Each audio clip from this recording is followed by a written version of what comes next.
no se ha conectado ella, pero... Ya, pero usted está ahí. Sí. Ya, recuerda. ¿Todo bien? Sí. Cualquier cosa me escriben. Ya, acá. Estaba bien pendiente.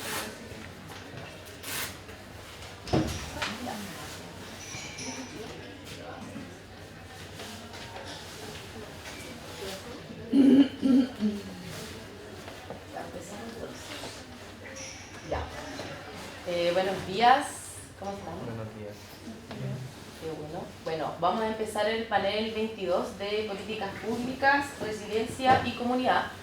Tenemos 4 ponencias. Ya, la primera a cargo de Camila Torralbo, del Instituto Milenio de Biología Integrativa y doctorante de Sociología en la Universidad Alberto Hurtado. Ella va a presentar la ponencia Puntos Ciegos de la crisis ambiental en Chile. Después, Carmen Gloria, Elena Godoy, Cristian Marino Olivares y Montserrat Pérez Cueto van a presentar la ponencia El medio ambiente es mi motivación, proyectos ABP en aulas hospitalarias San Sebastián, de las aulas hospitalarias San Sebastián. Luego viene el académico de la Universidad Austral Carlos Sangüesa Stay y la académica de la Universidad Católica de Temuco Viviana Villarroel con la ponencia Cambios y alteraciones del recurso hídrico en comunidades rurales indígenas y no indígenas en la comuna de Los Sauces. Y por último, Yameli Rosemary Segura, que va a estar online. Ella es de la Universidad Nacional de Ingeniería de Lima de Perú y va a presentar la ponencia La arquitectura y educación como medio para incrementar resiliencia en temas de gestión del riesgo de desastre en Lima Norte, Perú. Cada ponencia va a durar 15 minutos. Ya yo les voy a ir avisando cuando queden 5 y 10 minutos para que me estén mirando igual, por favor. Y las preguntas las vamos a dejar al final, ya para que la gente que quiera hacer preguntas las vaya anotando y al final dejamos una ronda antes de ir al último coffee, creo que el último de las 2:30. Así que eso, por favor, Camila. Buenos días a todas, todos.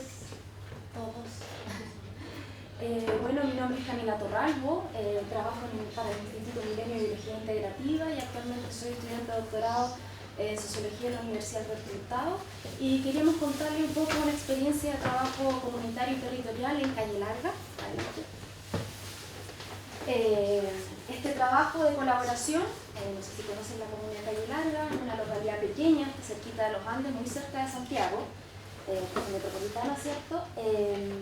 Y lo que estamos realizando podemos definirlo como un híbrido entre vinculación con el medio e investigación-acción. Eso quiere decir que a medida que vamos trabajando vamos incursionando en nuevas actividades, nuevos proyectos, o sea, asociados al trabajo territorial.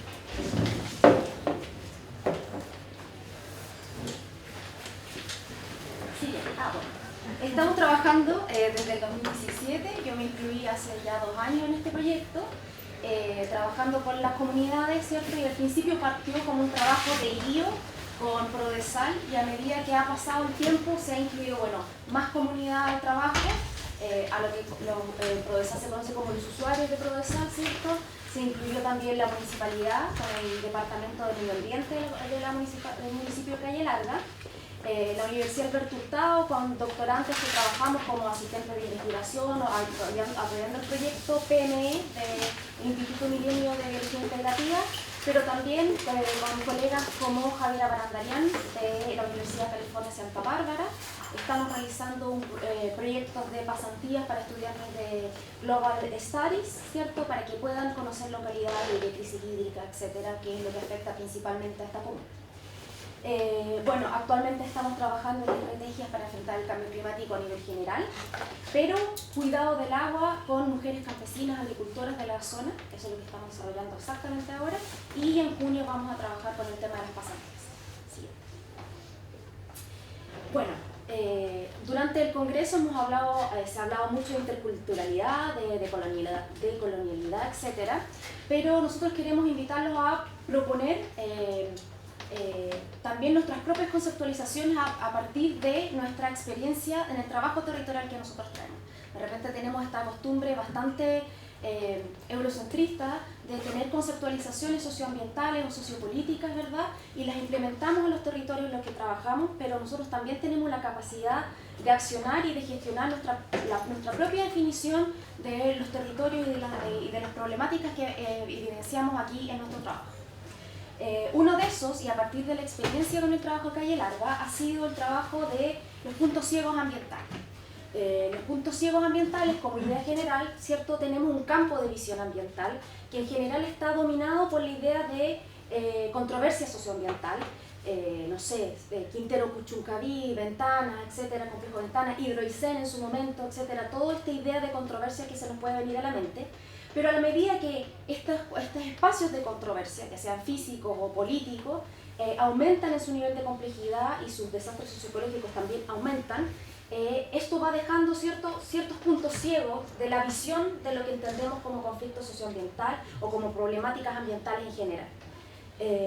Por ejemplo, sin ir más lejos, en Santiago, ¿cierto? Hace no muchos años se tomaba agua de la llave. Después ya dejó de ser tan buena y ahora la mayoría de las personas toman en bidón.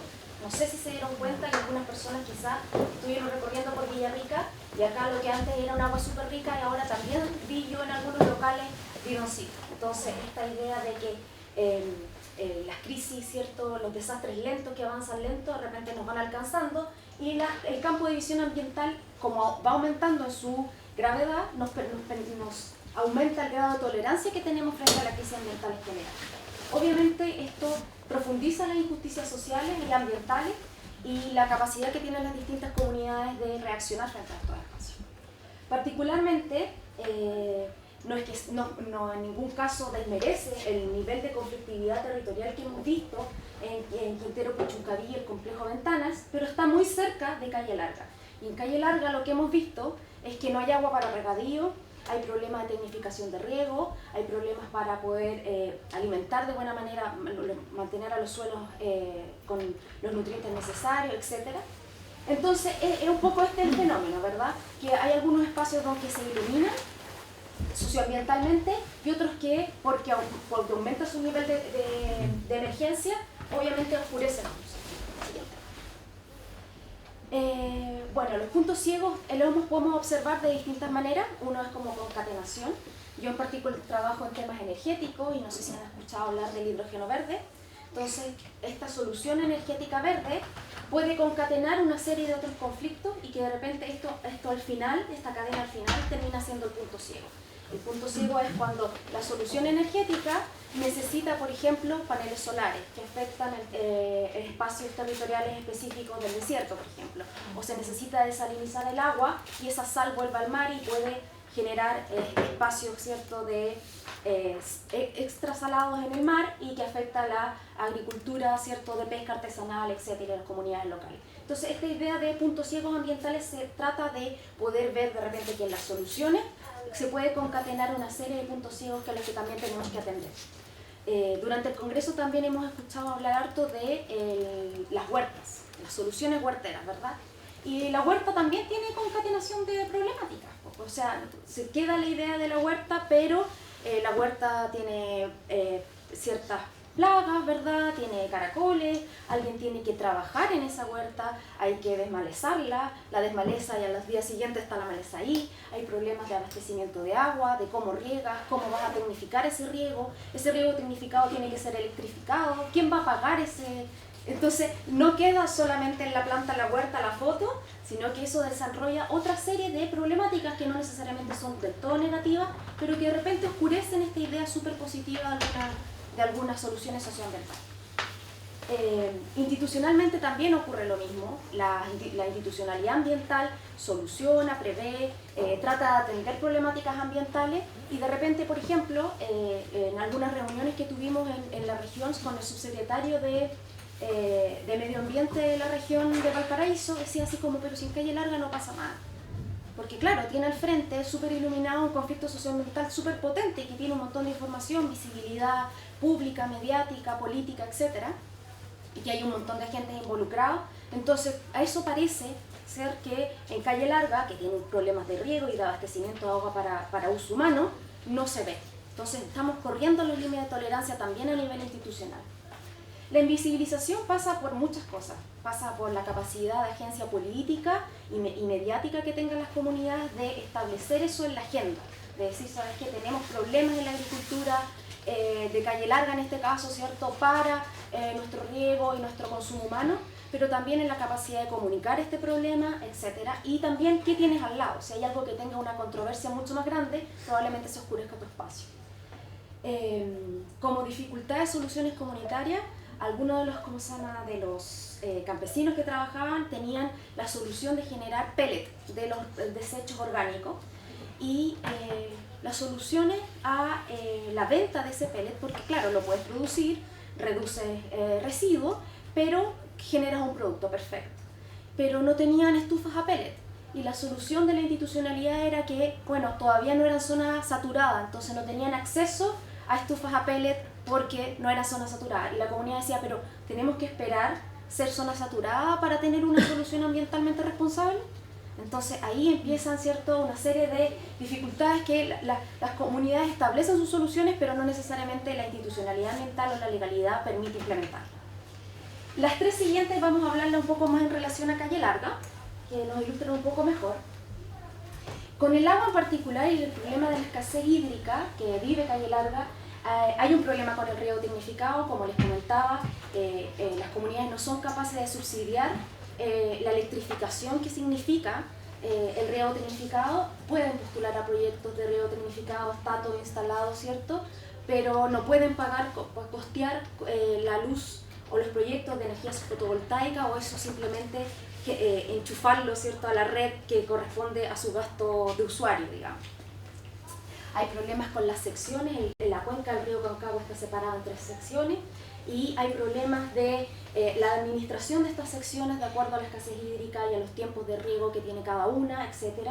Eso también desemboca en problemas de robo de agua.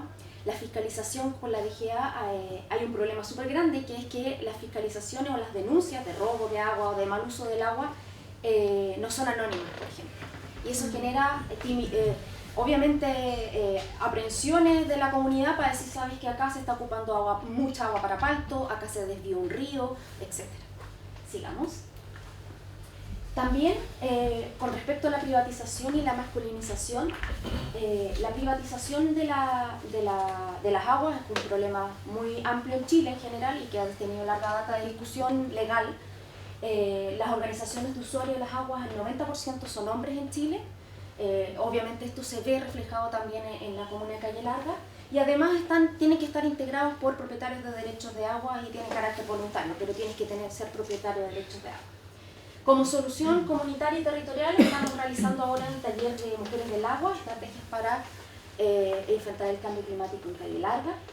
Y como trabajo comunitario, tenemos que empezar a asumir que estos efectos, ¿cierto?, afectan gravemente a los equilibrios ecosistémicos y que en general hay un riesgo de corrupción muy grande dentro de la comuna. Siguiente.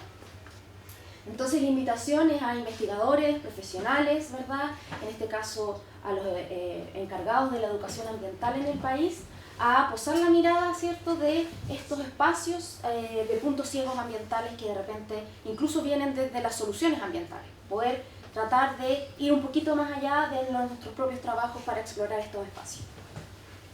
También en nuestro trabajo en particular estamos traspasándonos de la idea de ciencia ciudadana, que tiene una idea del ciudadano, que es un poco más antiguo, del ciudadano varón con capacidad política de injerencia en las decisiones legales y territoriales, a la ciencia comunitaria. Porque no todo el mundo es legal en este espacio territorial.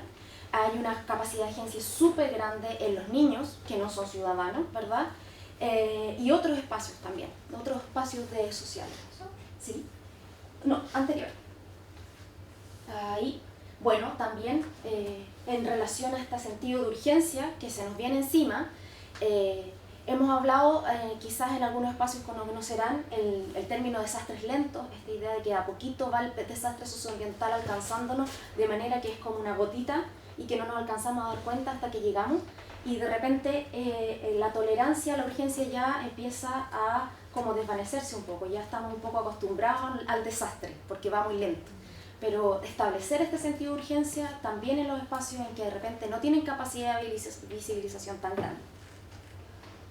En este trabajo también hemos identificado que es difícil prescindir de la figura del, comillas, experto, pero este experto ya no se transforma en un experto realmente, es quizás experto en su área, pero en realidad se transforma en un mediador, permite generar vacíos de conocimiento, generar vínculos y construir capacidades locales, y también desarrolla criterios de rigurosidad en el caso de que alguna comunidad quisiese, digamos, hablar respecto a su contaminación del agua, del suelo, etc. Estos puntos ciegos, ¿cierto? Nos permiten, cuando hacemos zoom en estos puntos ciegos, nos permite generar una variedad más amplia de colaboradores en un territorio, pero también ampliar la conversación a las personas que participan a generar sus propias preocupaciones y establecerlas como prioritarias y no llegar el proyecto a trabajar, por ejemplo, escasez hídrica, sino que a partir del trabajo con ellos que surjan de manera emergente problemas y soluciones. Bueno, ahí también destacando el trabajo del rol de investigaciones multidisciplinarias, que es súper importante. Y esto es lo que estamos haciendo este mes, que es Las Mujeres del Aguas. Lo trabajamos en el Centro Cultural Pedro Aguirre Cerda, que es un lugar súper lindo que si quieren ir vayan, porque tiene huerta, tiene una huerta demostrativa, ahora están haciendo una ruca, tiene un observatorio, está el Centro Cultural que tiene un museo, también generalmente se hacen en museos exposiciones sobre naturaleza. Y bueno, para los desafíos del agua con las mujeres hay que generar todo un espacio de confianza para que las mujeres puedan sentir que sus problemáticas son escuchadas. Hay que hacer un trabajo de WhatsApp, ¿cierto? De generar tareas, recordatorios, estamos realizando monitoreos comunitarios, estamos analizando las aguas con kits de monitoreo de suelo y agua respecto al agua y a la tierra que a ellas les interesa analizar, el agua de su acequia, el agua de su llave, etc. Encuestas a nivel comunitario, encuestas a nivel de ellas, las participantes, etc. Así que ahora, estas últimas semanas y la próxima semana nos vamos a enfocar a trabajar en preocupaciones y en acciones que ellas quieran realizar y ver cómo este grupo multidisciplinario de trabajo les puede colaborar en lo que ellas necesitan. Así que eso, muchas gracias. ¡Ah! Perdón. Muchas gracias por esos aplausos. Bueno, quizá hay algunos desafíos que realmente no todos están positivos, ¿verdad? Que es poder establecer una colaboración a mediano y largo plazo, que cuando uno trabaja en temas en formato proyecto es difícil porque el proyecto se acaba, pero el problema sigue. Entonces, poder seguir con eso, evitar las prácticas extractivistas, que no es menor hacerlas parte, digamos, de su solución y su problema, pero también prácticas extractivistas significa invitarlos a que ustedes en sus territorios propongan sus propias soluciones y sus conceptualizaciones, a describir su problema local. Y estamos trabajando en la idea ahora de ciencia o academia del cuidado, que también está muy relacionada con las prácticas extractivistas. Y en lo que sigue, así que quizás podemos entregarlo para difusión, estamos trabajando sobre un podcast y patrimonio biocultural ahí en el Centro Cultural. Cualquier cosa, ese es mi correo electrónico. Muchas gracias.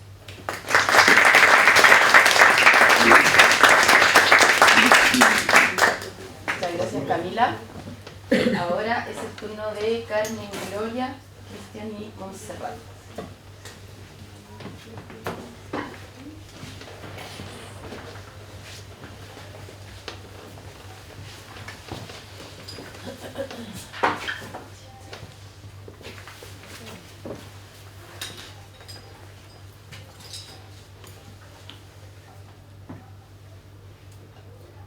Muy buenos días. Somos de las aulas hospitalarias San Sebastián. Nos presentamos Cristian Marín, profesor de ciencias, Carmen Gloria, profesora de educación diferencial, y nuestra compañera Montserrat es la directora y sostenedora de las aulas hospitalarias San Sebastián. ¿Ya? Nosotros les vamos a hablar sobre el medio ambiente, es mi motivación. Han sido proyectos de aprendizaje basados en proyectos de las aulas San Sebastián. Y primero les vamos a contextualizar quiénes somos, cómo trabajamos, dónde estamos ubicados. ¿Ya? La siguiente. ¿Quiénes somos? Las aulas hospitalarias San Sebastián somos establecimientos educacionales reconocidos por el Ministerio de Educación Trabajamos con niños de educación parvularia de nivel de transición hasta cuarto año medio. Y la población que nosotros atendemos son todos niños, niñas y jóvenes que presentan una situación de enfermedad. ¿Ya? Ese es nuestro grupo focal, con ese grupo trabajamos. Estamos ubicados en el norte de Chile, somos 8 aulas, entre Arica, Iquique, Antofagasta, Calama, Copiapó, La Serena, Coquimbo y Ovalle. Nosotros estamos viajando desde Coquimbo y La Serena. Llegamos ayer a Villarrica. Estamos en todo el norte grande y norte chico de nuestro país y nuestra forma de trabajar tiene distintas modalidades. Una modalidad es la atención en aula, que es un espacio que está dentro de los hospitales, en donde los niños son atendidos y son ambulatorios. Otra modalidad es el domicilio, son niños que por su condición de enfermedad no pueden salir de sus casas, entonces los profesores los van a atender a su casa, ahí donde están convalecientes. La otra modalidad de atención es el hospital. Todos los días nuestro equipo de profesores se traslada a sus camas ahí y hacen las clases toda la semana. Y una modalidad que nosotros le llamamos un programa, que es aula remota, comenzó durante la pandemia como una forma de mantener los procesos educativos, que es el objetivo de las aulas hospitalarias, que la situación de enfermedad no sea una limitación para continuar los procesos educativos. Por eso existen las aulas hospitalarias. Es aula remota que se mantiene hasta ahora como un programa de atención. La siguiente. Entonces, como para que se entienda mejor, tenemos 3 formas de atención para la diversidad de nuestros estudiantes, cuyas enfermedades son muy distintas también.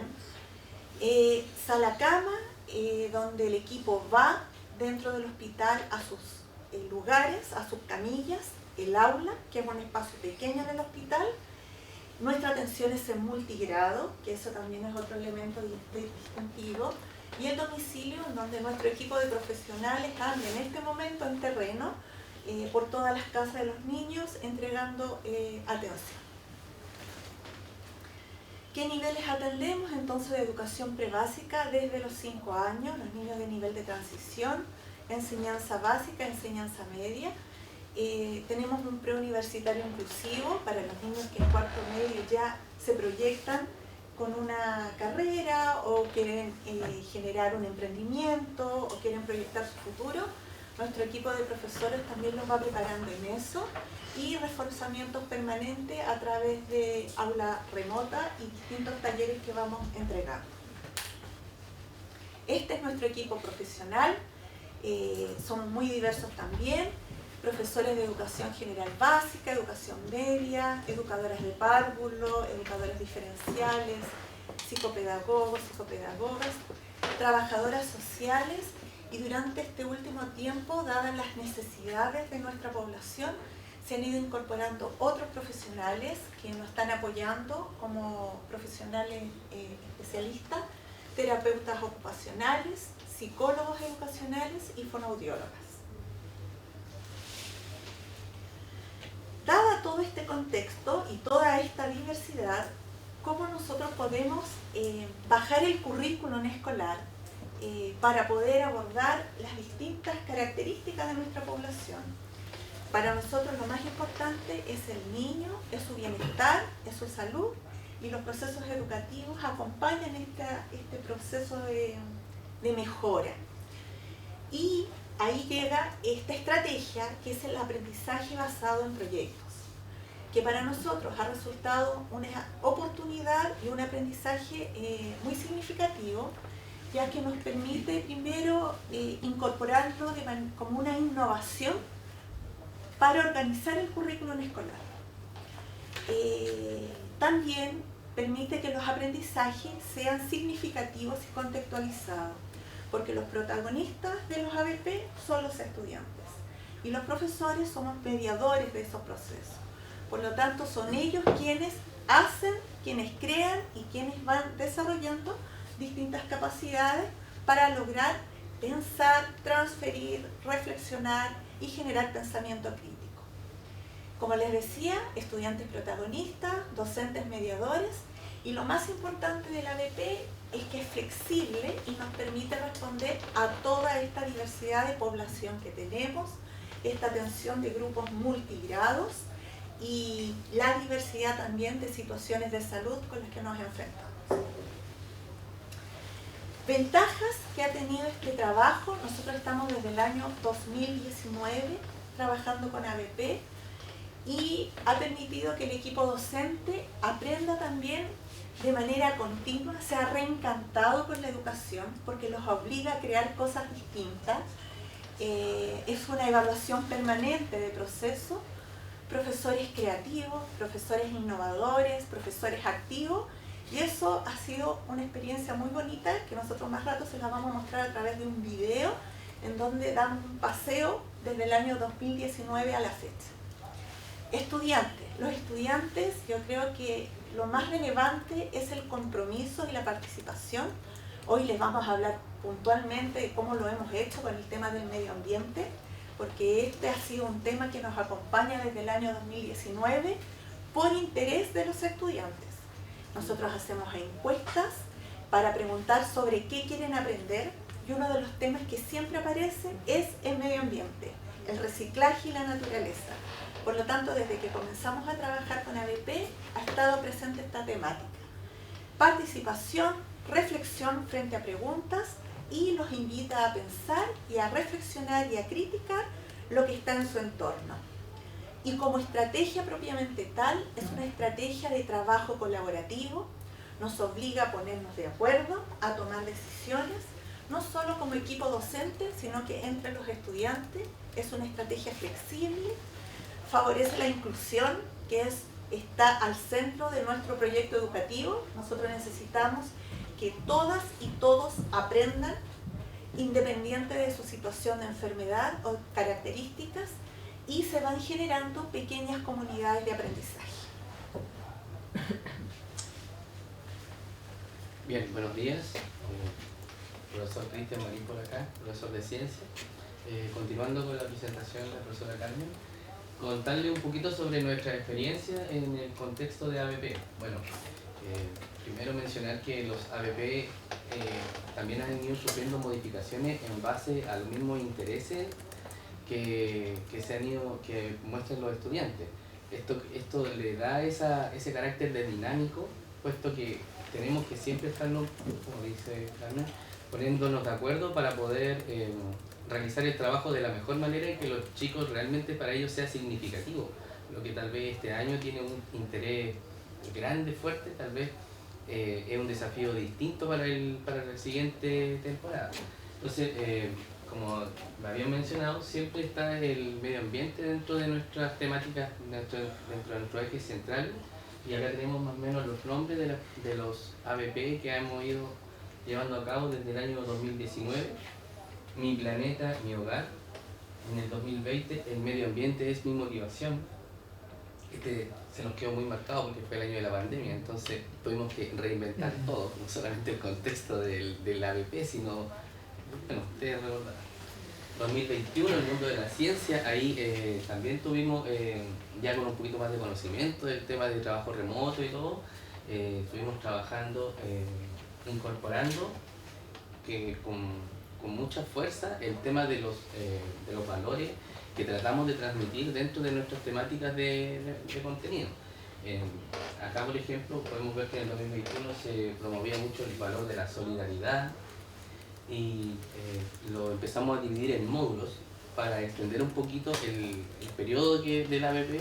Después uno se va dando cuenta de que el tiempo de que el tiempo para realizar un ABP también debía ser modificado. Entonces fuimos extendiendo los tiempos de estos ciclos.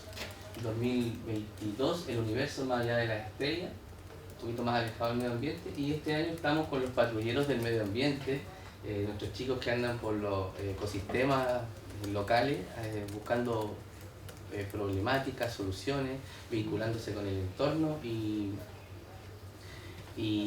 tratando de encontrar soluciones y estrategias para nuestros modelos de enseñanza. ¿Sí? Bueno, acá generalmente les entregamos a los alumnos unas preguntas guiadas que son las que nos van siempre encauzando nuevamente al tema, puesto que como son temáticas diversas, a veces se alejan un poquito, entonces siempre tratamos de ponerles preguntas de indagación para que siempre recordemos cuál es nuestro foco temático y nuestro eje central. ¿Sí? Bueno, nuestros objetivos generales, generalmente tratamos a los chicos que lleguen a la reflexión sobre las consecuencias de la intervención humana y por otra parte, que otro eje de la ecología, digamos, demostrar el valor del reciclaje y la innovación para la protección del medio ambiente y la vida sustentable. Yo creo que en eso es lo que más se enfoca en nuestras temáticas siempre que trabajamos con el tema de ciencia y de medio ambiente. Bueno, acá tenemos un ejemplo de un cierre de ABP, que son nuestros productos finales, que vendría siendo en este caso, creo que fue el 2020, la revista Ecohuellas, que hicimos una revista digital. Ese año me acuerdo que trabajamos con las 8 aulas de las 8 sedes que están en el norte y fue un trabajo muy bonito, muy colaborativo. Estuvimos compartiendo experiencias, nuevas historias, digamos, que no solamente estaban, en nuestro caso, Coquimbo, La Serena, sino que estaban en Arica, en Iquique, en Ovalle, y cada uno fue entregando su material y bueno, fue muy enriquecedor para conocer nuevas vivencias e integrarnos mucho más. Realmente es como que creo que nos hicimos mucho más familia de lo que ya era. Y bueno, nuestros nuevos desafíos, este año estamos en el proyecto Explorando mi entorno. Durante estos meses estamos desarrollando las clases para poder crear un video del ciclo de indagación visual y poder presentar todo lo que corresponde a este proyecto que nosotros lo estamos vinculando como taller dentro de nuestro ABP.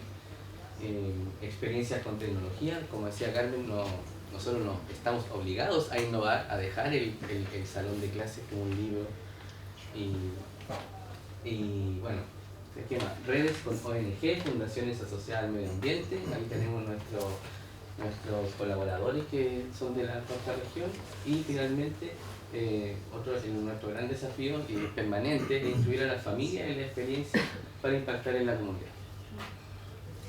Queremos mostrarles un video, por favor, lo hicimos con mucho cariño, que resume estos años, desde el año 2019 a la fecha, con la última actividad que hicimos, que estamos haciendo todavía hasta el proceso. Hay que adelantarlo, sí.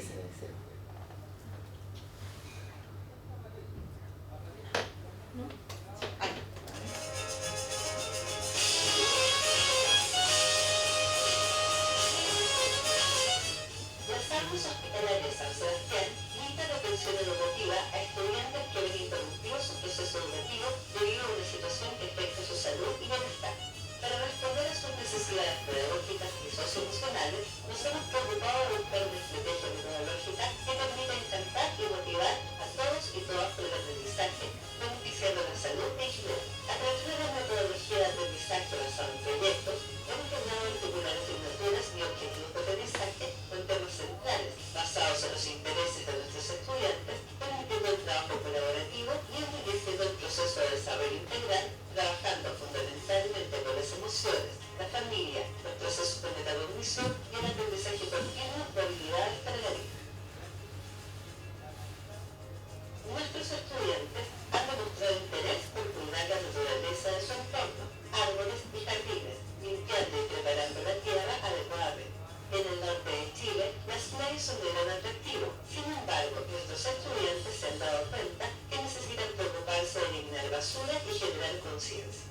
La actividad de limpieza de playas impactó positivamente en cuidar nuestro entorno. Asimismo, realizamos una experiencia del humedal desde el Eduardo Coquimbo, logrando, a través de una obra teatral, comprender el significado del lugar y la importancia de cuidarlo para aportar al medio ambiente. Experimentaron la flora y fauna del lugar en un safari de observación, logrando, junto a sus familias y docentes, vivenciar la riqueza y el valor de cuidar la naturaleza. A través de estos años hemos aprendido sobre reutilizar, reducir y reciclar para favorecer la ecología y los hábitos responsables frente al consumo. Nuestra comunidad se se ha esforzado en desarrollar actividades de ecodecoración a través de la reutilización de botellas de plástico y vidrio, CDs, tapas plásticas de botellas, cajas de huevo, elementos de la naturaleza como hojas y piedras, para transformarlas en objetos decorativos y de utilidad. Una actividad que impactó en la comunidad fue un desfile de modas en el Mall de la Lama, en el cual, a través del arte y creatividad, las familias y estudiantes presentaron hermosos trajes realizados con materiales reciclados. Además, nuestros estudiantes, conscientes de los animales que no tienen casa, construyeron con mejorabrillos 3 hermosas casas para los perritos que frecuentan el hospital. Las aulas hospitalarias San Sebastián llevamos varios años preocupados por el cuidado del planeta. Hemos realizado campañas de difusión a través de la creación de fichas para transmitir a la comunidad sobre el cuidado del agua, la naturaleza, los animales y el medio ambiente. Realizamos cabildos por el agua para discutir las causas y consecuencias de la sequía en cada región del norte y generar conciencia en la población. Las jornadas de difusión en lugares como playas y plazas son instancias de encuentro y diálogo para informar y participar en actividades al aire libre.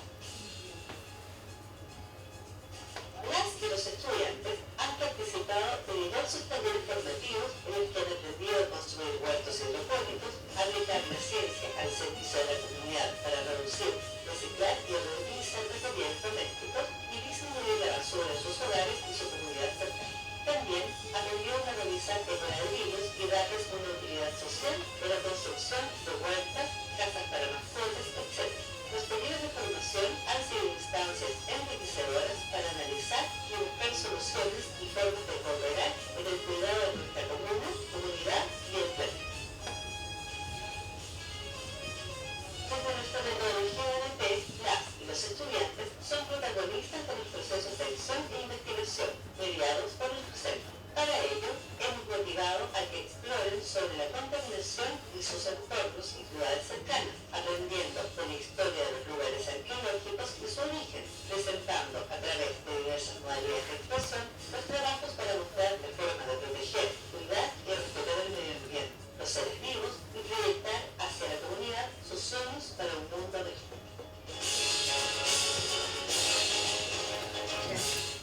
Muchas gracias.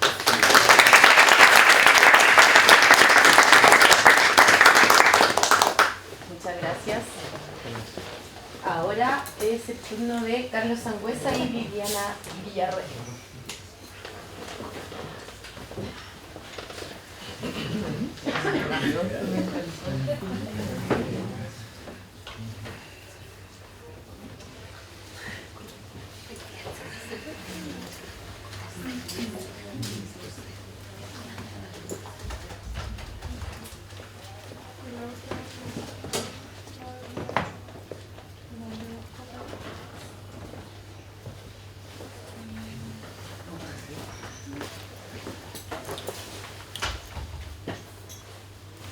Muy buenos días. Hoy les vamos a exponer sobre un trabajo subsidiario, una tesis de magíster, que es la tesis de Carlos, que se denomina Cambios y alteraciones del uso del recurso hídrico en comunidades rurales indígenas y no indígenas en la comuna de Los Sauces, en la provincia de Mayeco, en la región de la Araucanía. Estos son los puntos que vamos a abordar a través de la presentación. Adelante.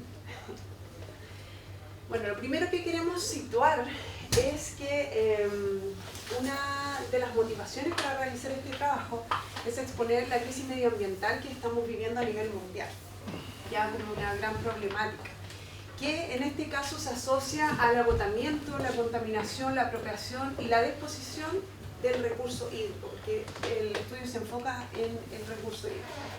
Esto responde y ha generado a conflictos territoriales entre los actores, en este caso que son campesinos indígenas y no indígenas, con los complejos forestales que están situados en este territorio. ¿Ya? Esto se ha generado por prácticas extractivistas que se han ido instalando en el territorio, en específico acá en Los Sauces, que se enmarcan en el modelo neoliberal que es el que tiene nuestro país. ¿Ya? Esto ha afectado las formas tradicionales de subsistencia y prácticas socioculturales, donde los testimonios de las personas que se entrevistaron en esta tesis ellos indican que existe una pérdida de saberes, pérdida de conocimiento, un desplazamiento de estas prácticas socioculturales, y todo se debe a estos cambios que han sucedido en el territorio y que son producto de esta mercantilización de la naturaleza. ¿Sí? Bueno, como sostiene Viviana, en un principio en el marco de la tesis, parte como al revés, en el sentido de que parte desde la revisión teórica bibliográfica, donde se logran en la teoría develar a nivel latinoamericano estas problemáticas que estableció Viviana, y el propósito fue en la provincia de Malleco ver si efectivamente cuál es la opinión, cuáles son los diálogos y los relatos de los propios habitantes del territorio respecto a esta teoría.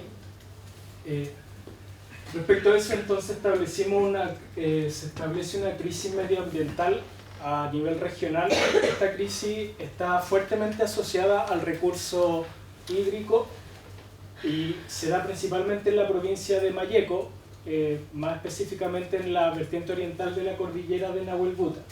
Lo primero que se puede establecer acá es que esta es una crisis ambiental de larga data histórica que viene específicamente, en realidad, cuando se plantea como primera crisis, viene de la crisis del trigo del año 1930, porque el modelo productivo económico chileno era el de producir trigo, ¿cierto? Y se establece que hay una escasez hídrica y una escasez problemas territoriales. Respecto a esta crisis del trigo, se produce una redefinición del uso del suelo, ¿cierto? Desde este modelo productor triguero, se sostiene que a partir de esta crisis del territorio debe llevarse a cabo un plan de reforestación y comienza esta reforestación del territorio centro-sur de Chile.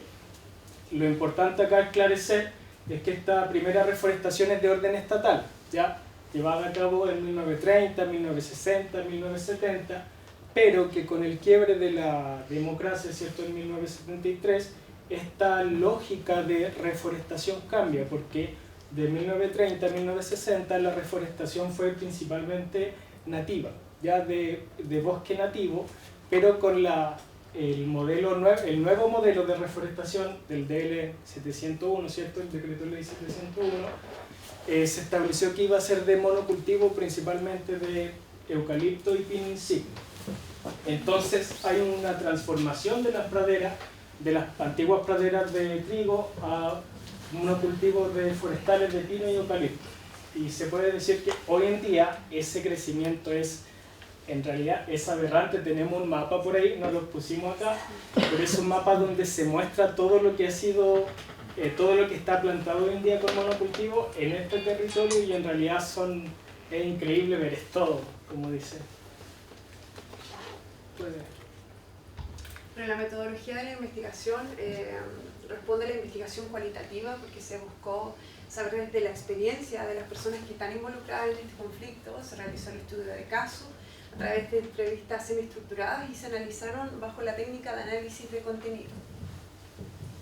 El contexto, vamos a mostrar breves lineamientos que aparecen en el Plan de Desarrollo Comunal, que está realizado desde el año 2012 al 2019 en la comuna de Los Sauces. Se encuentra a 124 kilómetros de Temuco, esta comuna. Su principal actividad económica subyace a las actividades agrícolas, forestales y ganaderas. Desde la historia local de cómo emerge esta comuna, cómo se posiciona, es que se levanta primero como una posta que debía servir para Angol, Purén y Lumac. Los primeros colonos que llegaron a este territorio fueron ingleses, italianos, franceses y alemanes. ¿Ya? En este plan de desarrollo comunal también se menciona, se reconoce que existe erosión ligera y severa del manto terrestre, ¿ya? Y que esto ha ocasionado pérdida de suelo y fertilidad, lo que ha ido acelerando y perturbando los procesos de sedimentación y dinámica hídrica. O sea, ya se reconoce esta problemática. Ahora, las dos cuencas principales de los sauces vienen del río Biobío y del río Imperial. Sigan. Bueno, respecto a los resultados y a la discusión que se genera en torno a los relatos de los entrevistados, surgen como categorías, por llamarlo de cierto modo, respecto a cuáles son los principales ejes de esta problemática. Primero, ellos establecen que efectivamente, o se puede establecer que efectivamente hay cambios tanto en el acceso y en el abastecimiento respecto al recurso hídrico. En los relatos ellos sostienen que antes del modelo o de las plantaciones forestales, el suministro obviamente era principalmente en los sectores rurales, era por pozo, ¿cierto? Y era un autosustento que la propia tierra daba, ¿cierto? A partir de los cuerpos de agua tanto superficiales como de napas subterráneas. Y que a partir de la instalación de las plantaciones forestales, estos cuerpos de agua se comenzaron a secar, y en todas las entrevistas, todos los entrevistados sostienen que hoy en día el abastecimiento no es autónomo, sino que es a partir del municipio por sistemas de APR de camiones aljibe. Ahí hay un par de citas de estos relatos que sostengo. El segundo criterio, el segundo conflicto, tensión que se genera, puede cambiar de diapositiva, es que también ha existido una modificación de la economía familiar y una inseguridad alimentaria. Los territorios, en la entrevista los entrevistados sostienen que los territorios antiguamente producían principalmente agricultura de tipo cerealera, ¿cierto?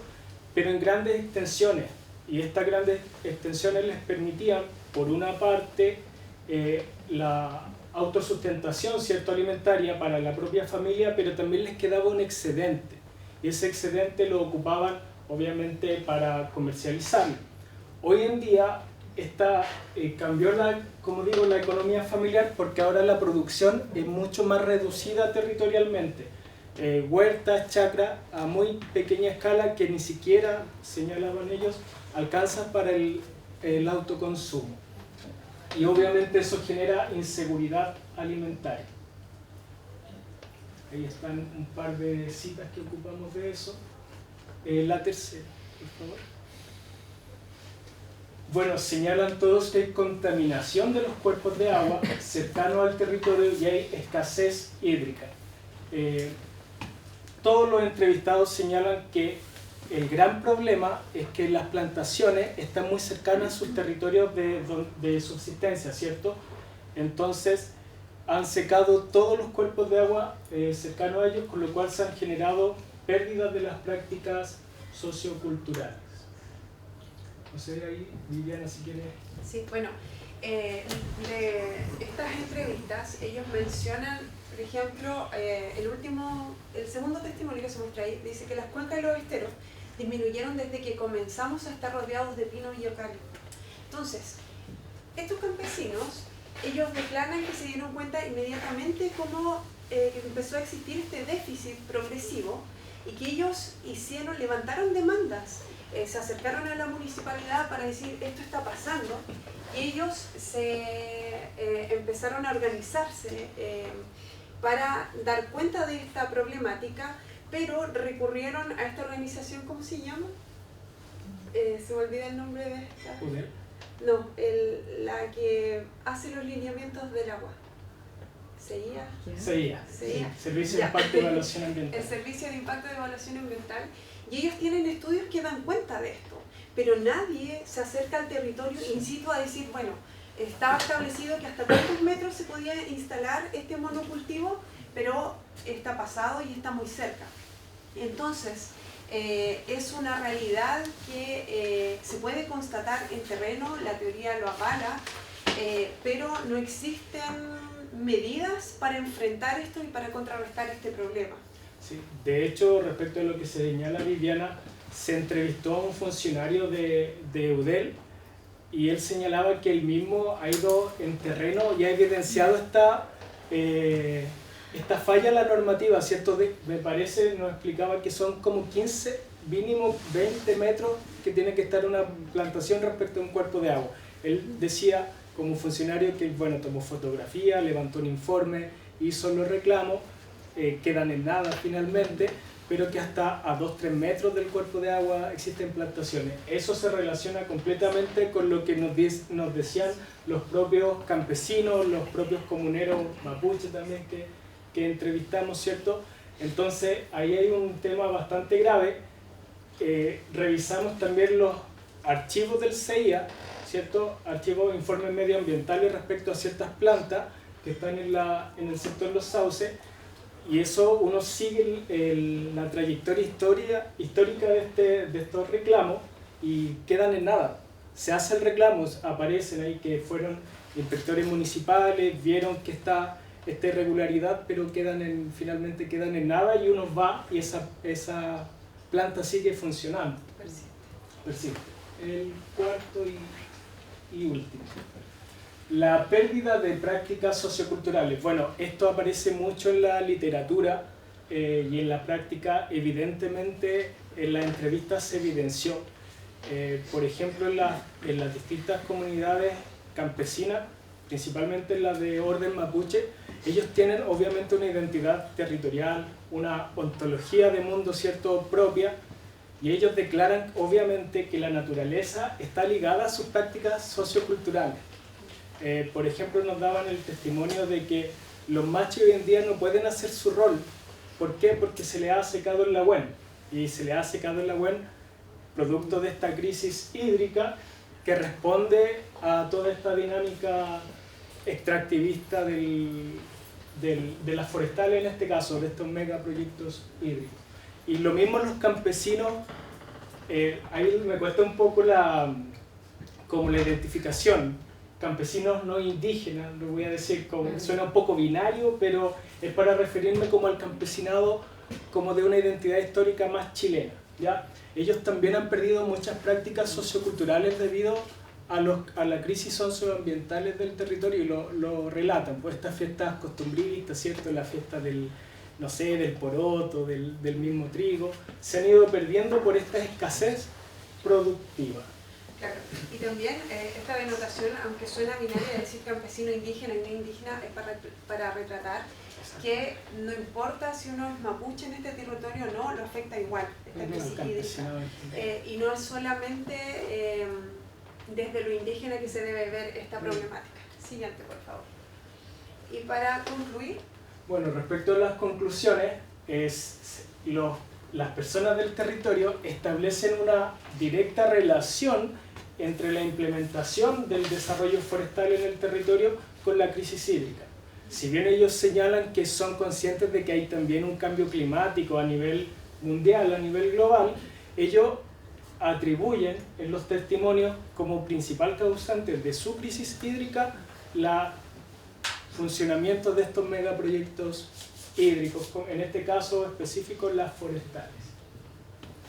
Perfecto, y para concluir ya, la última conclusión que emerge de este trabajo, de esta sección del trabajo, es que en la comuna de Los Sauces sí existe una crisis socioambiental hídrica que conlleva problemas de acceso al recurso, inseguridad alimentaria y pérdida de prácticas socioculturales de los habitantes del territorio, y que hasta hoy día se mantiene invisibilizado, ¿sí? Así que nos llama a la reflexión y a pensar cómo nosotros que estamos cerca del territorio, en nuestro rol como investigadores, cómo podemos evidenciar esto y abordar esta problemática que nos afecta a todos. Muchas gracias por su atención.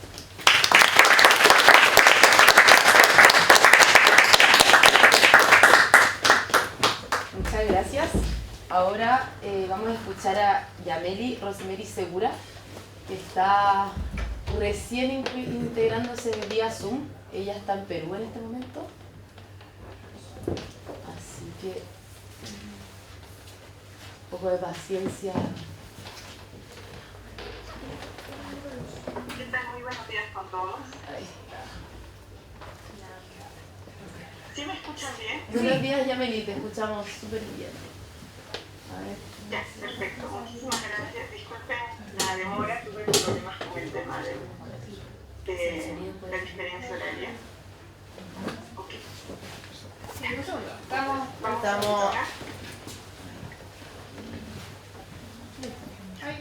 Ahí funciona bien. ¿Pueden poner? Ya, perfecto. Bueno, vamos a empezar. Mi nombre es Yameli Segura Moreno, soy arquitecta arquitecta, docente, coordinadora en tema de todo el proceso de educación universitaria en Lima, Perú. El tema que voy a abordar el día de hoy es la arquitectura y educación como medio para implementar la resiliencia en tema de gestión del riesgo de desastres. Entonces yo les voy a dar desde mi posición el tema de experiencias que he venido realizando en Lima a través de la docencia universitaria y cómo la he ido conectando en la parte de fortalecimiento de capacidades y sobre todo en el tema de reducir vulnerabilidades para contrarrestar el tema de riesgo de desastre.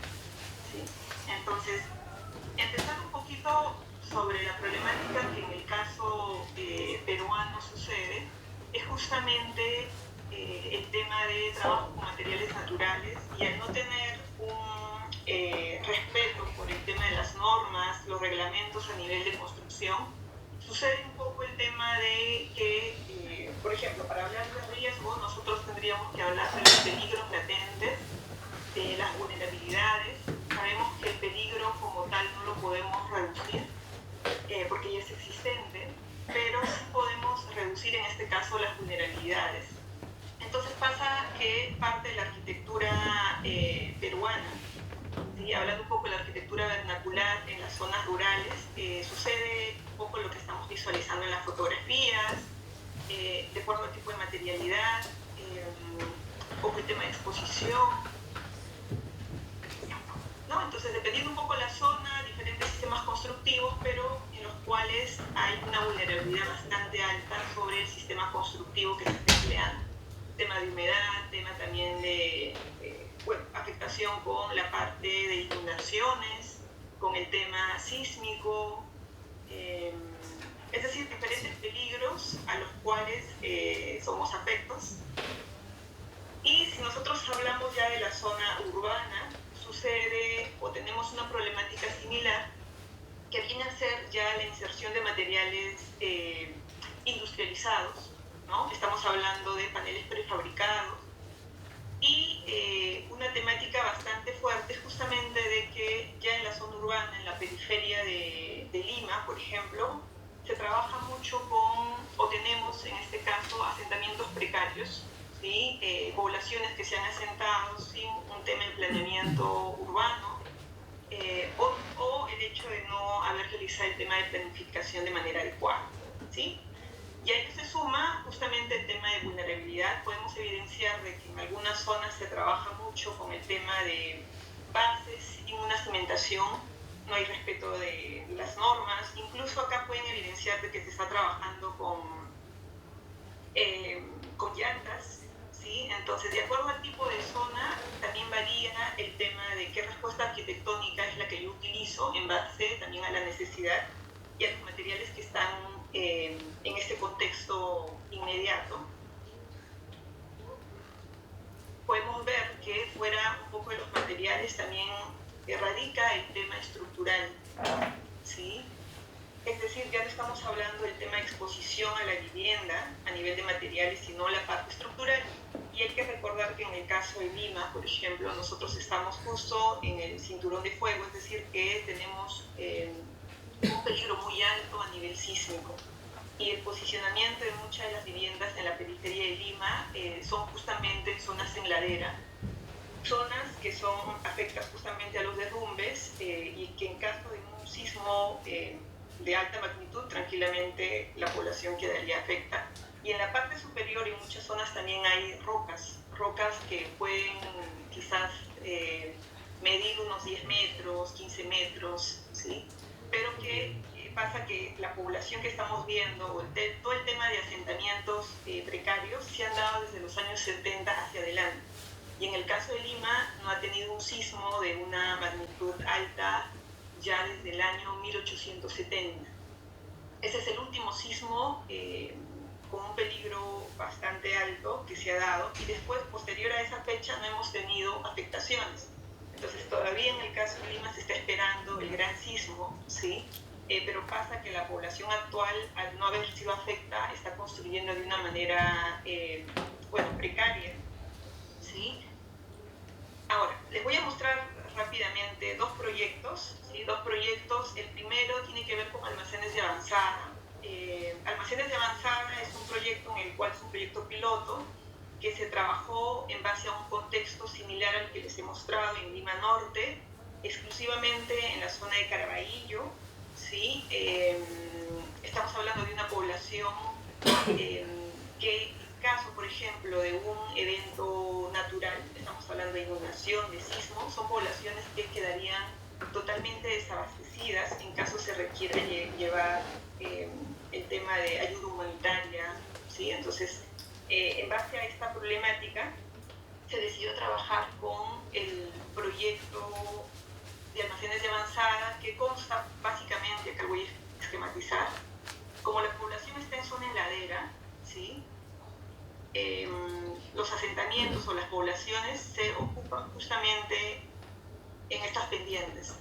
Entonces se decidió trabajar un proyecto para que se ubiquen almacenes de avanzada en la parte alta, ¿no? Como una especie de tambos, de tal manera de que si ocurría el evento, tengan estos almacenes con agua, el tema quizás de camillas, ¿no? Un poco lo que puedan necesitar en caso de una emergencia, ¿sí? Era como una mochila de emergencia, pero plasmada en un almacén, ¿sí? Entonces, partiendo justamente de la problemática que ya estamos viendo de sistemas constructivos, este es el contexto de ubicación. El distrito de Caraballo está al norte de Lima Norte, de Lima. Estamos hablando de prácticamente un distrito que tiene más de 400 asentamientos humanos y cerca de 700 que todavía no son reconocidos. Bueno, voy a pasar un poco más rápido esta parte.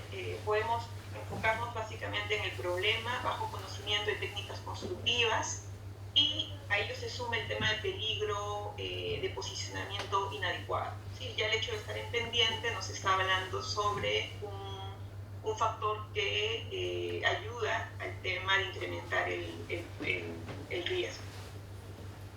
El proyecto como tal, como les indiqué, es un almacén de avanzada construido en la parte superior para poder abastecer a la población en caso de una emergencia, pero este almacén sí tenía que estar ubicado de manera estratégica en una zona plana para que en caso del evento tampoco pueda ser afecto, ¿sí?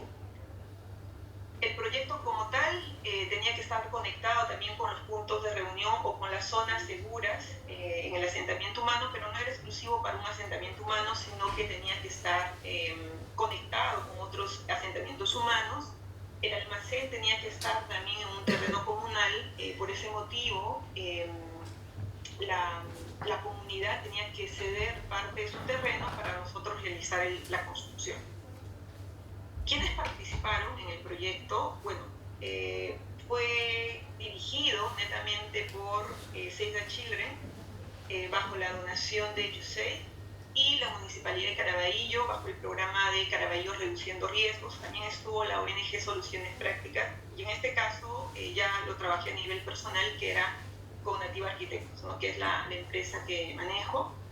En este apartado, más que el tema de diseño, por ejemplo, como arquitecta, cuando tenemos un proyecto con este enfoque, básicamente nos enfocamos en trabajar el tema de la forma, la parte estética, la composición, pero prácticamente este proyecto tenía como base el tema de construcción participativa o diseño participativo. Es decir, que la comunidad tenía que participar durante todo el proceso de construcción, de diseño, hasta la fase de ejecución. Por lo tanto, estamos hablando de un tema de generar capacitaciones y hablar justamente también de educación a la comunidad, ¿sí? Y acá partimos de trabajar con bambú, ¿sí? ¿Por qué? Porque era un material bastante rápido de aprender a nivel de construcción. 2, de que era bastante económico. Y 3, de que necesitábamos una construcción ligera en la zona independiente. Ya de por sí la zona que les había mostrado, ¿sí? Esta zona no es una zona rígida o no es un suelo rocoso, ¿sí? Recién el suelo como tal está debajo, a 1 metro. Toda la zona que hemos estado viendo es relleno, ¿sí? Relleno, que nos referimos en el caso de Perú a una capa, un envoltorio inestable, que a veces es generado por residuos, generado por desmonte, tierra y no es un terreno firme. Entonces, para ello necesitábamos también construir algo que sea ligero para no generar un tema de afectación a las personas. Trabajamos con los almacenes en 6 proyectos, que son los que he mencionado acá. Después, bueno, se contemplaron básicamente los objetivos o las metas del marco Sendai, en las cuales nos habla de un apartado clave que es el tema de resiliencia, tener una infraestructura que sea resiliente. Sí, entonces hemos partido de este concepto para poder trabajar una construcción que sea sumamente sencilla. Pero acá lo que prima no es el tema de la arquitectura, sino el tema de fortalecimiento de capacidades a la población, tema de capacitación. Y prácticamente el proyecto fue un pretexto para asegurar que la población se pueda capacitar en temas de construcción, participe durante todo el proceso y con ello pueda reducir sus vulnerabilidades a nivel social. ¿Sí? Entonces trabajamos todas estas etapas: formulación del plan, participación en reuniones, capacitaciones en bambú, el canje de vales, que es un sistema de canje de materiales, se dio la construcción de almacenes y el mantenimiento para asegurar la sostenibilidad en el proyecto. Bueno, acá estamos viendo un poco el tema de las capacitaciones que se daban directamente en campo con la comunidad. Se dio la participación de la comunidad en jornadas comunales, es decir, lo trabajamos cada domingo, 5 o 6 de la mañana, toda la población participaba, ya que la ONG nos daba el dinero para poder construir, compra de materiales, pero no para pago de mano de obra, ¿no? Entonces era un proyecto en el cual la población tenía que participar al 100%. Sí tuvimos un asentamiento en el cual el 90% era población femenina y se sumó perfectamente. Perfecto. Se sumó perfectamente. Entonces acá hay algunas imágenes de las capacitaciones que dimos durante todo el proceso de capacitación en bambú, maestros de obra, solo voy a ir pasando. Estas son imágenes ya del proceso de construcción, ¿sí? Que las voy a pasar un poco más rápida. Se hizo la capacitación en todas las etapas, ¿sí? En todas las etapas tuvimos capacitaciones. Estas ya son las construcciones realizadas netamente por la población. Estos son los resultados, el antes y el después, para que puedan ver la comparativa. Y lo interesante es que lo hicieron solos, con 2 días de capacitación. Entonces, con ellos reducieron sus vulnerabilidades y generaron un tema también de réplica. Comenzaron a construir más elementos. Acá podemos ver algunas construcciones, por ejemplo. El trabajo es imperfecto, pero es justamente la respuesta a la mejora que ellos podían haber logrado, ¿sí? Acá lo estoy pasando un poquito más rápido. Esto lo voy a ir pasando. Diseño de paneles, que también fue su propio diseño. Y me voy a ir así velozmente a la parte que también necesito. Este es el tema del post, la sostenibilidad. Me voy a ir al apartado de universidad, ¿sí? Voy a pasarme un poquito más rápido. En el caso de la universidad, solo hacerles mención que se trabajó la misma dinámica, solo que acá se trabajó con diseño creado por los estudiantes, ¿sí? Con el proyecto Domus participaron los estudiantes, generaron el diseño. Acá trabajamos con ACNUD, Programa Unidos, la ONG Acción contra el Hambre y la Universidad Privada del Norte, los mismos puntos. Y acá solo les quiero mostrar un poco la capacitación que se dio a los estudiantes, población local. Los estudiantes fueron partícipes de todo el sistema y se trabajó un tema de triangulación. Y acá, por ejemplo, vemos la zona, cuáles son un poco el contexto, las consideraciones, la capacitación que dieron los estudiantes también en la misma comunidad. Y se trabajó el tema de capacitación local. También los estudiantes sumaron esfuerzos para realizar algunas charlas conjuntas, pero ya estudiantes del 9º, 10º ciclo. Y logramos capacitar cerca de 500 personas. Pero en todo el aspecto es justamente lograr la sostenibilidad, ¿sí? Porque si la población no se apropia del proyecto, lamentablemente no se da el tema del mantenimiento o el post. Entonces acá algunas fotografías del proceso. Y acá les muestro solo las últimas fotos de la construcción final. Este era un proyecto que tenía estructuras en bambú para niños, sí, zona de juegos. Y sobre todo que acá la población tenía que asegurarse en construir de manera segura para poder reducir las vulnerabilidades en su comunidad y tener viviendas seguras, ¿no? Entonces, nuevamente, estas estructuras fueron un pretexto para que ellos asuman el compromiso de capacitarse de manera constante y con ello reducir los riesgos que son sumamente altos en la zona de Lima Norte, ¿sí? Y con ello estaría concluyendo la exposición. Y bueno, agradecerles a todos por el tiempo. Discúlpenme que lo haya hecho un poco acelerado, pero era para que puedan ver de que justamente la población capacitada de manera adecuada nos puede ayudar muchísimo a reducir los riesgos de acuerdo al tipo de contexto y al tipo de peligro que puede ser. ¿Sí? Muchísimas gracias.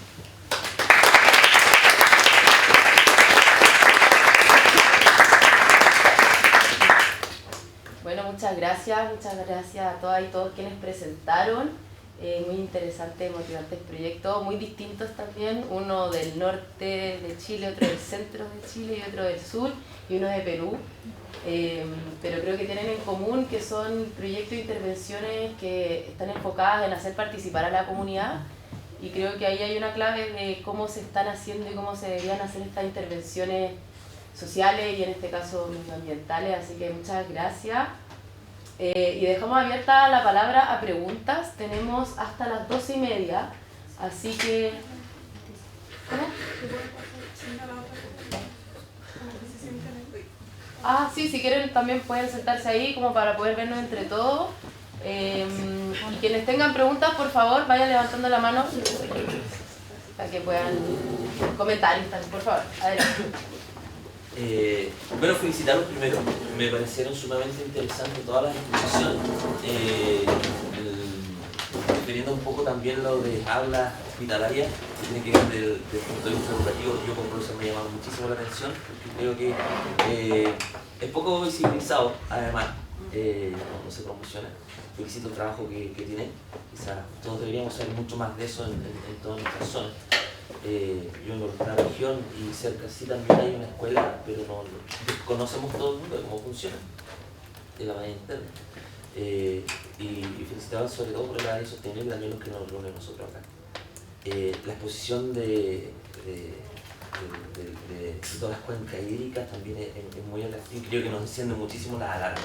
Me parece muy alarmante y creo que acá la pregunta o la proposición tiene que ver como quién va a tomar la posta de que hay que hacer denuncia y hay que tomar cartas en el asunto. Creo que si están la evidencia, están los estudios, están los testimonios, hay que acercarse ya a organismos que puedan hacer las denuncias. Tienen tremendas evidencias para que esto se pueda de alguna forma enmendar. O sea, además que he demostrado que las grandes forestales también devastan los territorios. Yo vengo de esta región y nos pasa lo mismo, y conocemos un poquito más de cerca también, haber trabajado cercano a las empresas que lo hacen, y de alguna forma no temer tanto a este activismo, que a lo mejor puede haber algún tipo de una visión social un poco más negativa,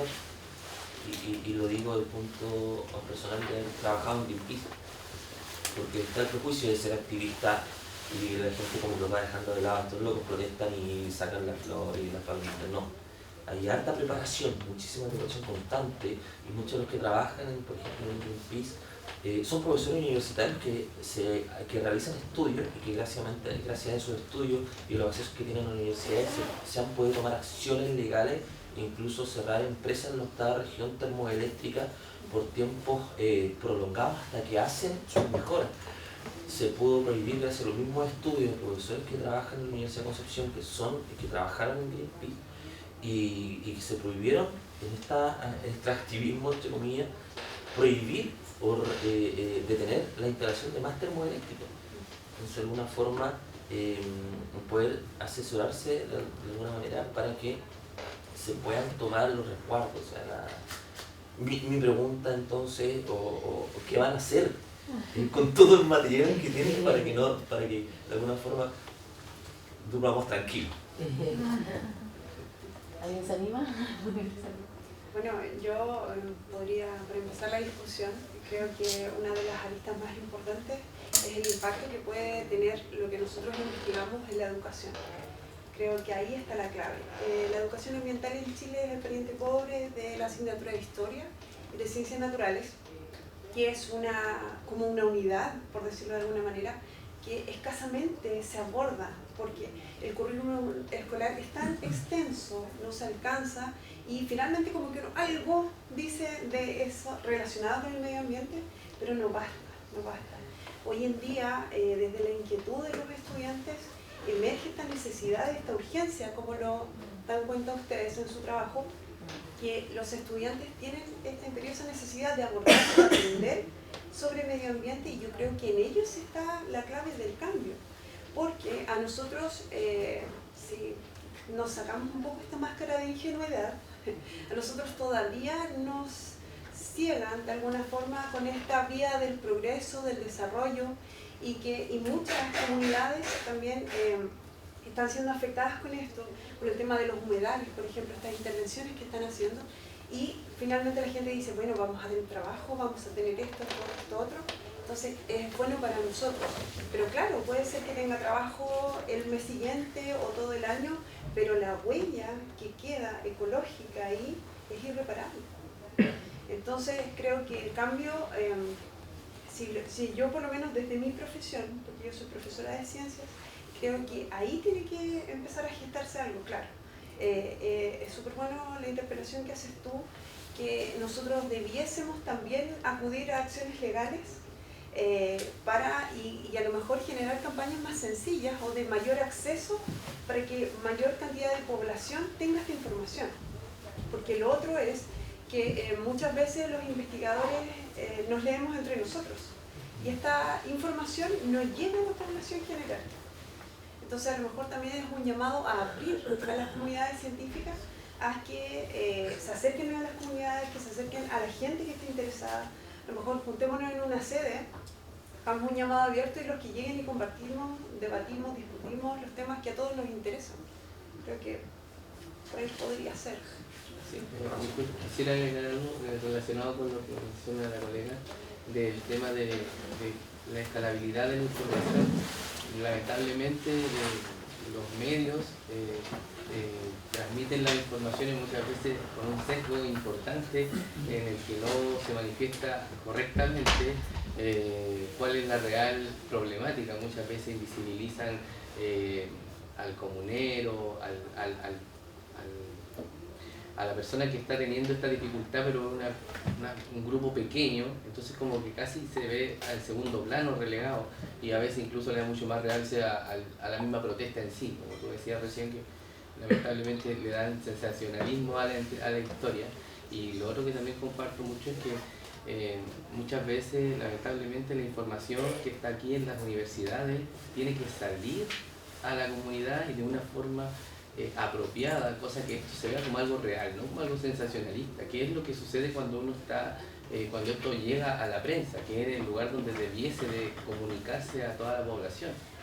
Pienso que esos dos puntos son súper importantes, y bueno, y también comparto finalmente que debería de existir más instancias en las que las personas interesadas nos sentemos a conversar de estos temas y poder llevarlos a buen puerto. Lamentablemente, como comentaron ahí en la exposición, hay testimonios, hay denuncias, y si no se hace nada probablemente influye mucho que aquí estamos acostumbrados a tapar todo debajo de la alfombra, y eso tal vez es lo que tenemos que dejar de hacer y empezar a buscar estrategias adecuadas para poder visibilizar bien los problemas y no ponerle todo este foco de sensacionalismo que le dan los medios.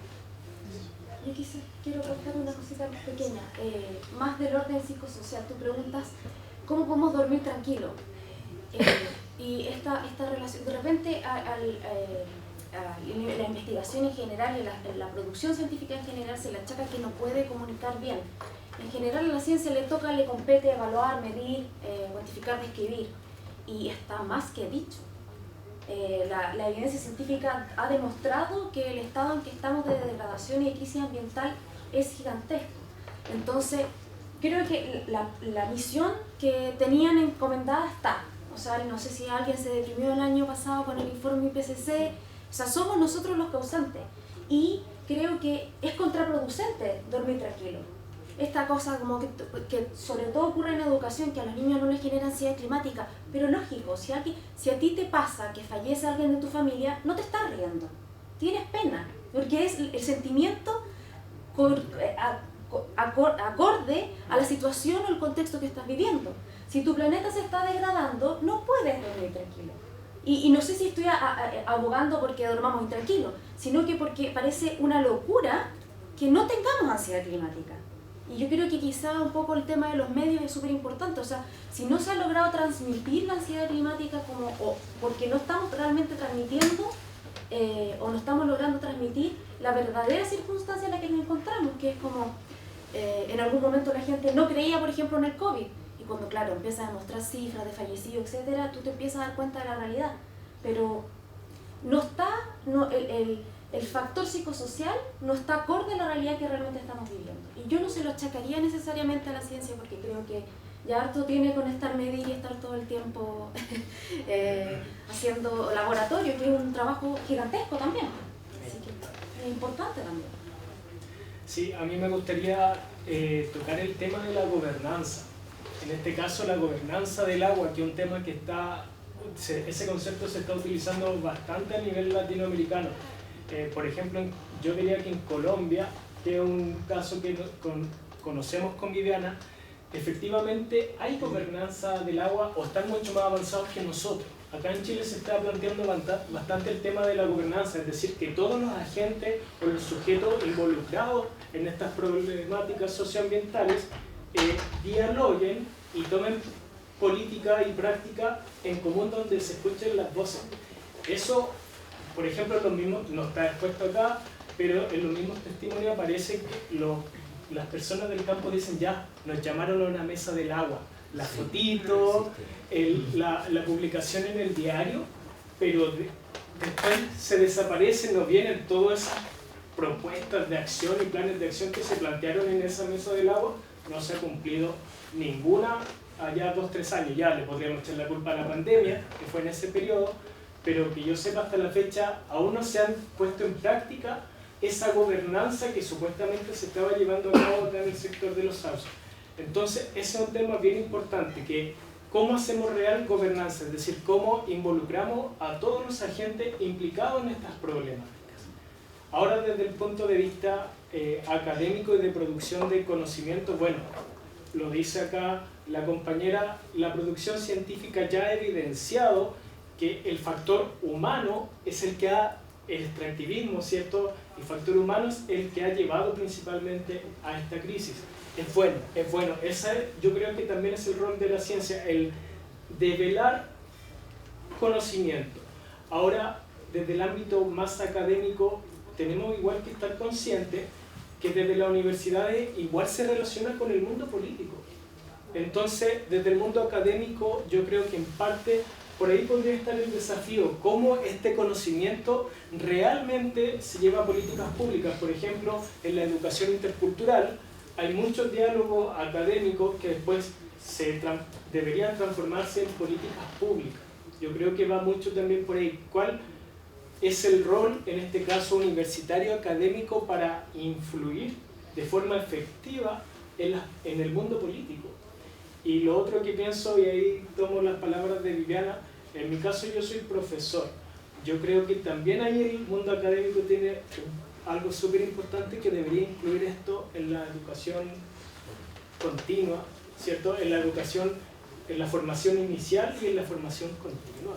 Todas estas temáticas, porque hay mucho profesional en el área de la educación y en otras áreas que no son... nos manejan y no son expertos, ni en realidad manejan con un base mínimo de estas temáticas. Entonces, si esta información científica, académica, se lleva a la formación inicial, a la formación continua, obviamente al profesional se le entrega un capital que le va a permitir actuar mucho mejor en su entorno, y en el caso docente, por ejemplo, concientizar de mucho mejor forma a los estudiantes, que son en realidad los reales agentes de cambio.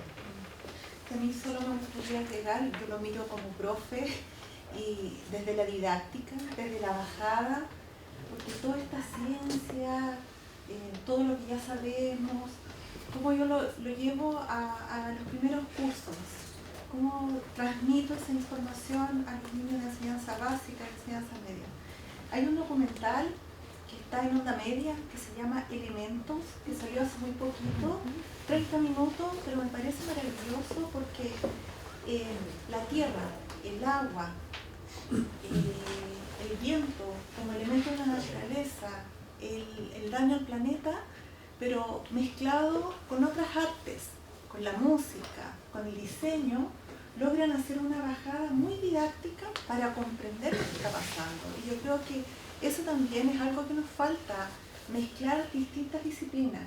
Y porque entre puros profe tampoco tiene sentido, entre puro científico no tiene sentido. Yo creo que el cine, el arte, la música podemos aportar para llegar a otras generaciones e impactar.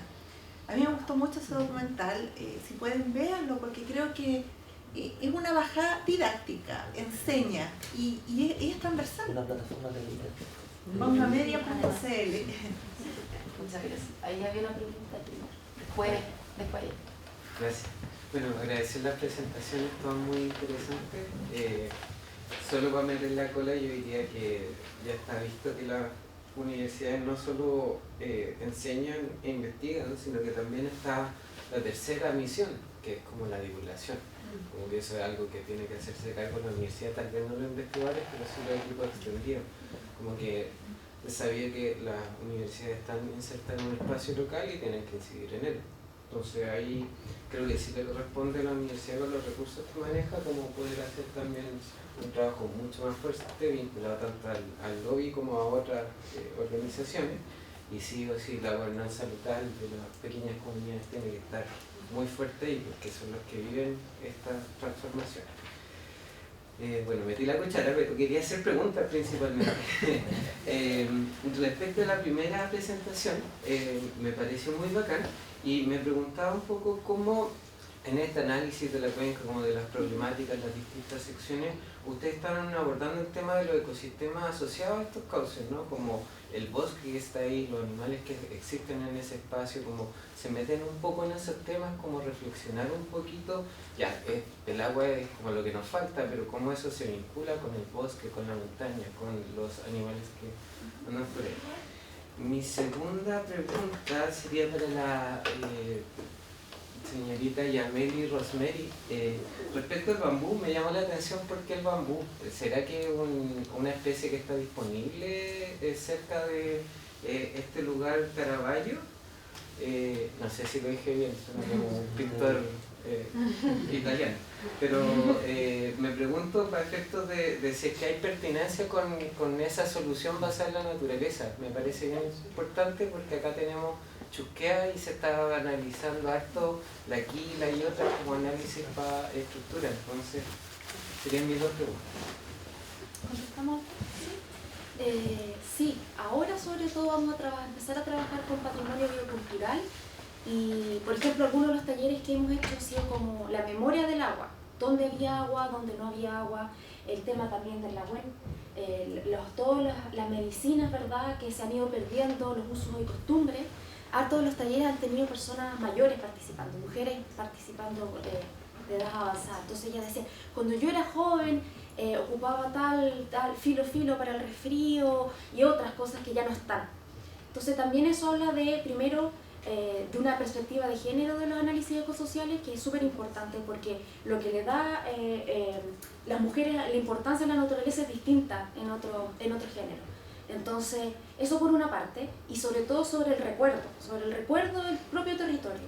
Y ahí, claro, había lugares a los que se iban a bañar, donde había un tranque que ya no existe, lugares donde había bosque, les iban ahí a jugar de vacaciones, hierbas y frutos que ya no están, pero también respecto a la cuenca ahora ha cambiado, hay cosas que ya no pueden cultivar, tenían antes, por ejemplo, durazno, ya no alcanza para regarlo, hay cultivos que hay que quizás empezar a pensar en algún tipo de cultivo con bajo exigencia hídrica porque ya no dan las capacidades, pero sobre todo la transformación que es en pocas generaciones que ya no hay agua y de repente parece como súper poco probable, pero como vemos acá los compañeros hasta acá, que uno tiene el imaginario, ¿verdad?, que en la región de la Araucanía llueve y todo, pero la gente está abasteciéndose con camiones de aljibe y deja de cultivar ciertas cosas porque ya no hay agua y no tiene venta. Entonces hay todo un imaginario en lo que es el campo que se empieza a perder también, y sobre todo costumbres y tradición. ¿Yameli? Ok. Sí, ¿sí me escuchan? Sí. Ya, perfecto. Sí, antes de quizás responder la pregunta, también complementando un poco lo que han mencionado los otros expositores y el público, quería hacer mención de que justamente en el tema de educación, pienso que al día de hoy nos estamos centrando mucho en tratar de controlar, ¿no?, cierta problemática vigente, quizás que la educación no sea de calidad, ¿no? Entonces pienso que el docente como tal se está centrando en poder manejar estas deficiencias, y que son deficiencias que tranquilamente se podrían manejar, y es que nos centramos en la educación a nivel, por ejemplo, inicial, primaria. Si se tienen buenas bases, prácticamente ya a nivel secundario o el tema universitario como tal estaría mejor fortalecido, ¿no? Entonces pienso que a nivel de políticas públicas, el tema también de generar mejores salarios a los docentes, ¿no? Entonces te puedes reforzar radicalmente, ¿no?, pero centrándonos justamente en el tema de las bases, qué bases estamos formando y cuál es la energía que actualmente nosotros estamos centrándonos, ¿no? En el caso peruano sucede eso, nos centramos mucho en el tema del problema, de cómo controlamos ciertas dinámicas, pero no pensamos en el post, ¿no?, en el tema de generar proyectos a largo plazo, sino netamente en lo actual. Y eso sucede no solo en educación, sino quizás en la parte económica, en el tema laboral y demás, ¿no? Y con respecto a la pregunta que mencionaste, por ejemplo, en el caso de Perú, justo en la zona costera, nosotros en la zona costera no producimos madera. Toda la madera que se trabaja en la zona costera viene de la selva, toda, ¿sí? Entonces, el tema del bambú de igual manera.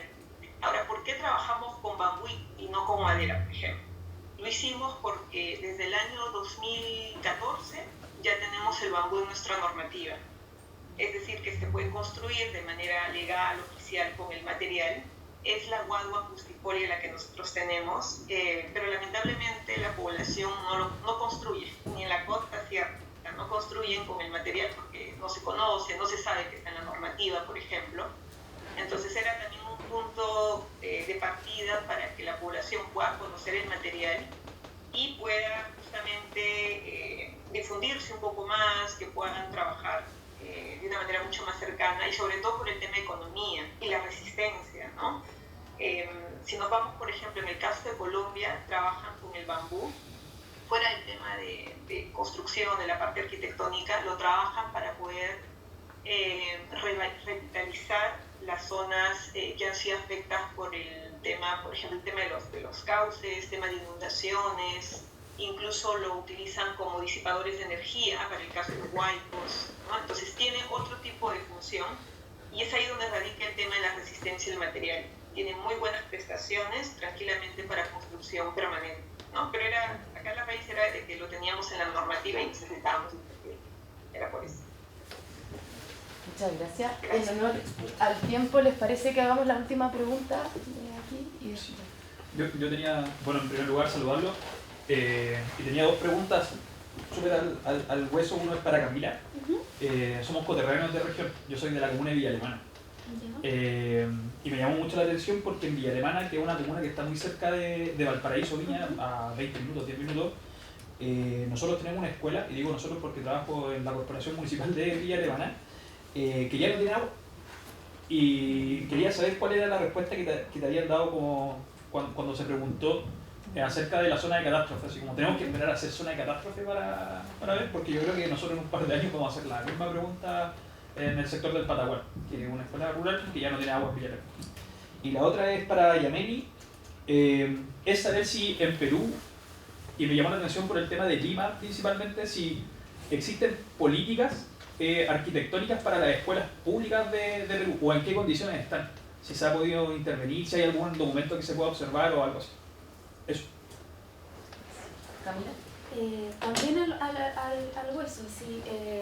Nosotros no, las comunidades que estaban, las distintas comunas de la región de Valparaíso expusieron eso, que ellos estaban como ofreciendo como solución los pellets, y les contestaron que no tenían derecho a subsidio para los calefactores a pellets porque no eran zonas saturadas.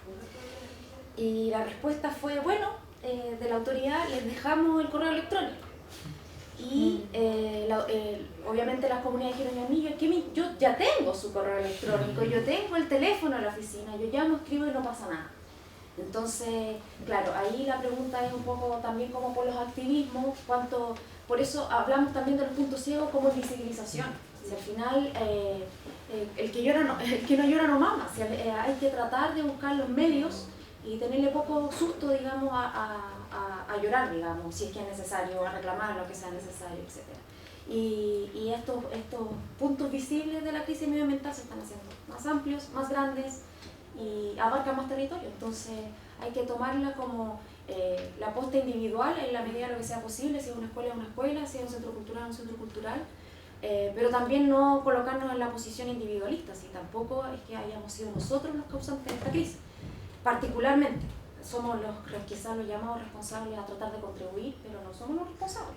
La humanidad en su conjunto y como sistema de explotación, ¿cierto? Etcétera. De hecho, también a propósito de ciencia, está comprobado que son los hidrocarburos los que han generado principalmente en su porcentaje más amplio este estado de situación. Entonces, las responsabilidades a quien les quepa, y yo creo que la gobernanza sí les cabe. Sí, totalmente. ¿Yameli? Sí, perfecto, gracias. A ver, con respecto al tema de normas de infraestructura educativa, sí las tenemos. Es decir, nosotros tenemos el Reglamento Nacional de Edificaciones donde se trabajan por capítulos, pero justamente el Ministerio de Educación, el Minedu, es la que está mejor organizada con respecto al tema de tener una infraestructura mucho más acorde. Incluso ellos presentaron un proyecto que era el proyecto Plan Selva, de trabajar construcción prefabricada de módulos en madera, igual con una arquitectura bien interesante que se relacionaba con el entorno, que ganó igual varios premios, ¿no? Pero que trabajaba con prefabricado para zonas rurales. Entonces ya tiene un contexto mucho más cercano con la comunidad, pero sí hay un manual que ha sido elaborado por el PRONIET y Minedu, que ahí lo estoy colocando en el chat, donde han trabajado un manual gráfico, es decir, es un manual en el cual explican qué tipo de zonificación se tiene que manejar, el tema de altura, las proporciones, el límite de altura de la edificación de acuerdo al nivel de estudio, pero es un manual bastante detallado. Y después está el PRONIET, que se encarga justamente del tema de implementación. Entonces los dos están trabajando de la mano para que las escuelas, o todo lo que tenga que ver con infraestructura, esté enfocada en la parte de sostenibilidad. Y recién, a partir de este año, ya están trabajando el tema también de certificación, ¿no? Asegurarse de que la infraestructura tenga una certificación de sostenibilidad, sí, pero la más cercana, o el ministerio más cercano que trabaja de una manera más interesante es justamente el Minedu, ¿no? Pero sí hay manuales, y también les coloca el tema de infraestructuras que se les llama, bueno, es el proyecto Bicentenario, donde están trabajando ya, sí, son escuelas, pero a nivel nacional, pero ya están trabajando a nivel de la parte climatológica, que eso, por ejemplo, antes, 10 años atrás, no lo consideraba. Era la misma construcción para la costa, tierra y selva, ¿no? Entonces eso ya genera también un problema adicional. Pero al día de hoy sí lo está manejando de manera acorde, es decir, ya hay proyectos y todo lo que conlleva. Gracias. Muchas gracias. Muchas gracias por su participación. Gracias. Bueno, un aplauso, por favor.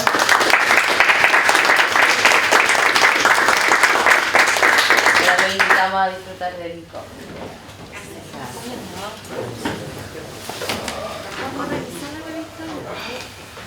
Gracias. Ya, ya me Todavía estará Cristian. Esto todavía la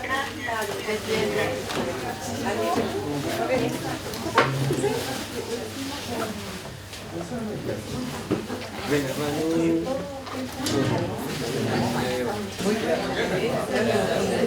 No, tarde. No tenía idea de la Pero no pasa nada de eso.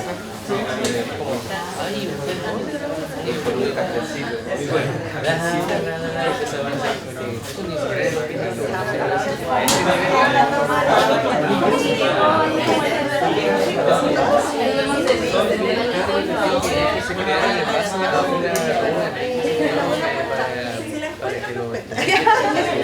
Muchas gracias. Se habían interrumpido sus procesos con la ley. Pero se crearon facilidades y hay en todo Chile. Acá también hay. De hecho, ahora vamos a ir a visitar a uno para conversar allá. Tal vez, mire, y de hecho, esta pregunta yo con estadísticas se respondo. El problema de las aulas es que hay como Además, políticas públicas, resiliencia y comunidad. De Santiago hay 50.000 estudiantes. Pero Ese resiliencia es para el ministerio, pero el ministerio para ellos es un problema. O sea, yo justo así. Pero no para las familias, porque las familias nosotros nos agradecen. Para nosotros, yo mi visión así, como me he sentido como la directora, porque ellos dicen, mi hijo que no estaba frustrado, todo ahora se desenvuelve bien, está feliz, ha aprendido bastante, todo eso, gracias al tema de la obra. Así que sí, a nosotros ese es como un bálsamo de energía. Impresionante el trabajo que hacen, es como tan motivante, se ve como tan... Hay que estar motivado para hacerlo, sí. Instagram, aulas-san-sebastián. Ahí está todo lo que hacemos. Lo voy a hacer al Aulas tiro San porque si no se me va a Sebastián. olvidar.